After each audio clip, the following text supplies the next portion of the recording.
Hello friends, my name है चेतन Pruthi from काहनूर Rohtak. तो आज मैं आपको मैथ पढ़ाऊंगा क्लास 10 को। ठीक है, चैप्टर नंबर 14। मैं आपको हिंदी मीडियम और इंग्लिश मीडियम दोनों में समझाने की कोशिश करूंगा। ठीक है, तो हमारे 14 चैप्टर के अंदर हम पढ़ेंगे क्या, पहले आपको इंट्रोडक्शन का पता होना चाहिए।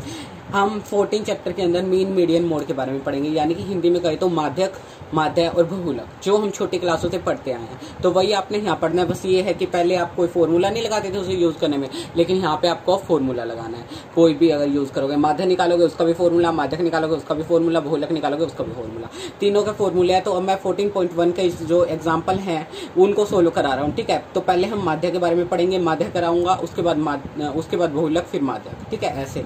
तो आपको पहले आज मैं माध्य समझा रहा हूँ। ठीक है, और जो क्वेश्चन कराऊंगा सेम वैसा आपको होमवर्क भी दूंगा, आपको वो करके मेरे को दिखाना है। अगर किसी से सोल्व नहीं होता वो अलग बात है, जो कर सकते हैं सोल्व वो सोल्व करके यूट्यूब के कमेंट सेक्शन में भी वो कर सकते हैं, बाकी व्हाट्सएप के ऊपर भी सेंड कर सकते हैं। ठीक है, तो देखिए ये आपका फर्स्ट एग्जांपल है 14 चैप्टर का। किसी स्कूल की कक्षा 10वीं के 30 विद्यार्थियों द्वारा गणित के पेपर में 100 में से प्राप्त किए गए अंक नीचे एक सारणी में दिए गए हैं। इन विद्यार्थियों द्वारा प्राप्त किए गए माध्य को ज्ञात करना है। आपको ये 30 विद्यार्थी हैं 10वीं कक्षा के, जिनमें 100 में से ये अंक इन्होंने प्राप्त किए हैं। ठीक है, इनके बारे में आपने बताना है। ठीक है, तो सबसे पहले आपको ये पता होना चाहिए प्राप्त अंक कितने हैं, कितने अंक इन्होंने प्राप्त किए, और विद्यार्थी कितने हैं जिन्होंने ये अंक प्राप्त किए। ठीक है, यानी कि जैसे कि एक विद्यार्थी है जिसने 10 अंक प्राप्त किए, है ना, और एक विद्यार्थी है जिसने 20, 3 विद्यार्थी है जिन्होंने 36, 4 विद्यार्थी है जिन्होंने 40, 3 विद्यार्थी है 50, ऐसे। ठीक है, तो हम पहले तो इनकी सारणी बनाएंगे। ठीक है, इंग्लिश मीडियम वाले भी ध्यान से देखो, आपको भी समझ आ जाएगा।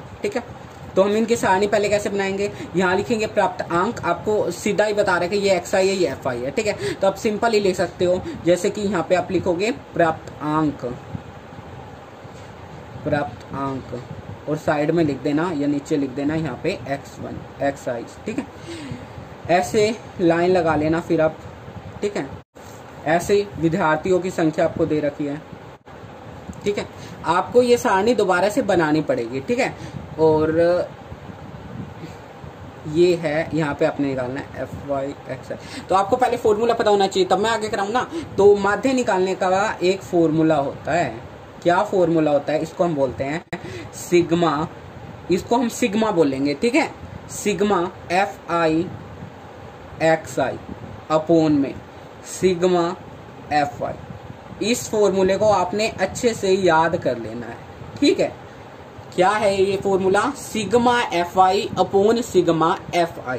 ठीक है, आपको प्राप्तांक क्या क्या दे रखे थे, लाइन वाइज उतारते चलो।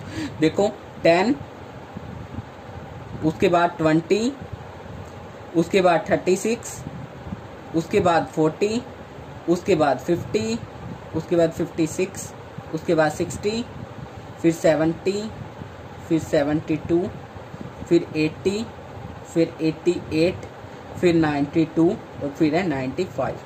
ठीक है, ये था आपके प्राप्त अंक। ठीक है, विद्यार्थियों की संख्या देखो 1, ये क्या है FI 1, फिर दोबारा 1, फिर 3, 4, 3, 2, 4, 4, 1,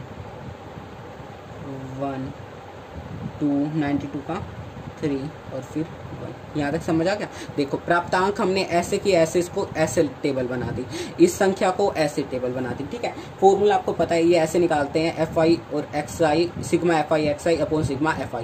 तो मैं आपको बिल्कुल ही आसान तरीके से समझाने की कोशिश करूंगा। इसको हम बोलते हैं प्रत्यक्ष विधि द्वारा ऐसे निकाला जाता है, लेकिन आपको ये नहीं बताया कौन सी विधि से निकालना है, तो आप सिंपल मेथड से आसान तरीके से मैं आपको समझाने की कोशिश करूंगा। ठीक है, बस आपको थोड़ी सी देखना है इस वीडियो को और समझने की कोशिश करनी है। ठीक है, बाकी मैं आपको बहुत ही आसान तरीके से समझाने की कोशिश करूंगा। ठीक है, तो अभी FI XI कैसे है, ये देखो, ये XI आपका हो गया, ये FI हो गया। तो 10 × 1 यानी कि 10, इसकी हम इससे मल्टीप्लाई करते जाएंगे। ठीक है, 20 की 1 से मल्टीप्लाई करेंगे 20, यानी गुना करेंगे।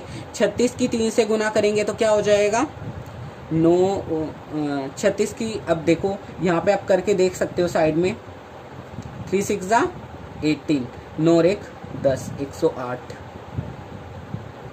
ठीक है, ऐसे देखो अगला, फिर 40 को इससे मल्टीप्लाई कर दोगे 163, ऐसे 50 को 3 से कर दोगे 150। ठीक है, फिर इसको 56 को 2 से मल्टीप्लाई करेंगे तो क्या हो जाएगा, ये आप करके देख सकते हो साइड में, कोई दिक्कत नहीं है। 2 चिक 12, 10 और 1 11, 112। ऐसे ही 4 चिक 24, मतलब 4 को 60 से करेंगे तो 240 हो जाएगा। 70 की गुना 4 से करेंगे तो क्या हो जाएगा, 280। 72 की मल्टीप्लाई 1 से करेंगे 72। 80 की 1 से करेंगे तो 80। 88 की 2 से करेंगे तो देखो गुना करेंगे, 2 अट्ठे 16, 2 अट्ठे 16 और 1 17, 176।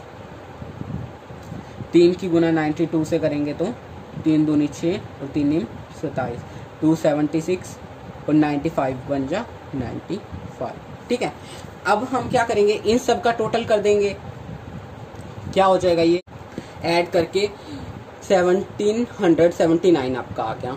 ठीक है, आपका ये आ गया ऐड करके, देखो 1779। अब आप इस FI को भी ऐड कर लो, 1 2 3 हो गया 30।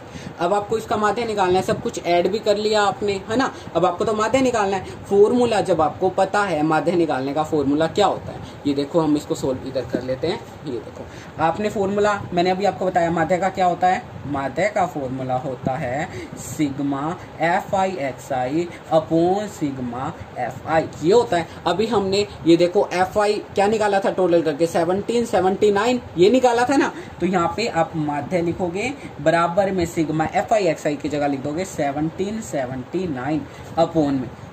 अब आपका सिग्मा FI हमारे टोटल करके क्या निकला था 30, तो अपॉन में कर दो 30। ठीक है, आप इसकी सीधी डिवाइड भी कर सकते हो, वरना मैं आपको एक ट्रिक बता देता हूँ।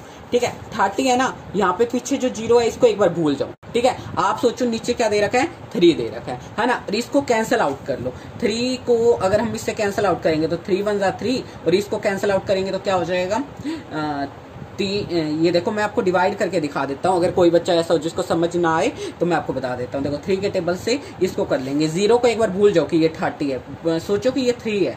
ठीक है, तो देखो 1779 है, इसको 3 से हम डिवाइड कर लेंगे। 3 5 जा 15, 7 में से 5 गए 2, ऊपर से उतारा 7, तो 9 पे जाएगा 27, है ना। उसके बाद क्या उतारेंगे 9, फिर ये 3 पे जाएगा 9। ठीक है, यहाँ तक समझेगा। 593 हो गया ना। अगर हमने इसको काट दिया तो 593, हमने ये तो काट दिया था। अब आप ये सोच, इसको काट के हमारा आया 593। अब आप ये सोचो, अभी तो हमने 3 से काटा है, हमारी 0 तो रहेगी। अब ये सोचो 0 भी थी, अब हम कितनी 0 थी, 1 0 थी, पीछे से 1 डिजिट छोड़ के यहाँ पे आपने डेसिमल लगा देना है। तो आपका माध्य क्या निकल आएगा, 59.3। That's is answer. समझ आ गया। दोबारा समझा देता हूं इसी सम को। एग्जाम्पल है ये आपका फर्स्ट, ध्यान दो फिर से। आपको प्रत्यांक दे रखे थे, हमने ऐसे टेबल बना रखी थी, हमने ऐसे बना दी। फॉर्मूला आपको याद है सिग्मा FI और XI अपॉन में सिग्मा FI। हमने फिर इन दोनों की मल्टीप्लाई करके FI निकाल लिया, फिर इसको टोटल कर दिया, FI को भी टोटल कर दिया। बस सिग्मा FI/XI की जगह इसका टोटल रख देंगे, FI/XI का, सिग्मा FI की जगह पे FI का टोटल रख देंगे और दोनों को डिवाइड कर देंगे। डिवाइड करने के लिए अगर बड़ी लेंथी लगती है आपको तो 0 को भूल जाओ एक बार, इसको इससे कर लो। फिर आप सोचो बाद में जब इसकी 593 आ गया, 0 भी थी तो पीछे कितनी 0 थी, 1 0 थी, एक डिजिट को छोड़ के डेसिमल लगा दो। ये था फर्स्ट क्वेश्चन। समझ आ गया।